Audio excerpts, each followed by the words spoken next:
Welcome to టీ10 నేను Revathi. America అధ్యక్ష ఎన్నికల్లో విజయం సాధించి రెండోసారి బాధ్యతలు చేపట్టనున్నారు Donald Trump. Make America great again, America first అనే నినాదాలతో ఎన్నికల్లో పోటీ చేసి విజయం సాధించిన ఆయన వలసదారులపై కొంత కఠినంగానే వ్యవహరించొచ్చనే వార్తలు వాదనలు వినిపిస్తున్నాయి. ముఖ్యంగా H-1B వీసా విషయంలో ఆయన కటువుగానే వ్యవహరించొచ్చని తెలుస్తున్నది. H-1B అనేది నాన్ ఇమిగ్రెంట్ వీసా. వృత్తిలో నైపుణ్యం కలిగిన ఇతర దేశాల వారిని అమెరికాలోని సంస్థలు H-1B వీసా ద్వారా వారిని రప్పించుకొని తాత్కాలికంగా నియమించుకుంటారు.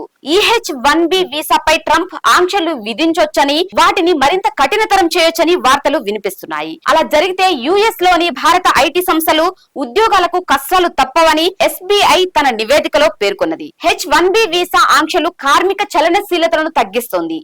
US లో పనిచేస్తున్న భారత ఐటీ కంపెనీ నియామక సామర్థ్యాలను ఇది ప్రభావితం చేస్తుంది.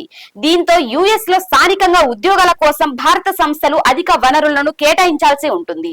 ఇది కంపెనీల లాభాలపై ప్రభావం చూపుతుందని SBI నివేదిక వివరించింది. వాస్తవానికి H-1B ప్రోగ్రామ్ ను డొనాల్డ్ ట్రంప్ ఆది నుంచి వ్యతిరేకిస్తున్నారు. ఇది ఆయన మొదటి దఫా పాలనలో కనబడింది. ఈ విధానం అమెరికన్లను దెబ్బతీస్తుందని ఆయన వాదన. ఆయన తన గత పాలనలో వీసా తిరస్కరణలో తీవ్రంగా పెరిగాయి. H-1B వీసా హోల్డర్లకు అధిక కనీస వేతనాన్ని విధించాలని తన గత పాలనలో ఆదేశాలు జారీ చేశారు. అయితే కోర్టు మాత్రం ఆ చర్యను నిరోధించింది. ట్రంప్ మొదటి దఫా పాలనలో US జారీ చేసిన నాన్ ఇమిగ్రెంట్ వీసాల సంఖ్య ఏడాదికి దాదాపు 10 లక్షల చొప్పున ఉన్నాయి. 2023లో అధిక సంఖ్యలో 14 లక్షల మంది భారతీయులు ఈ వీసాను పొందారు. ఇది ఇవాల్టి న్యూస్. చూస్తూనే ఉండండి టీ10.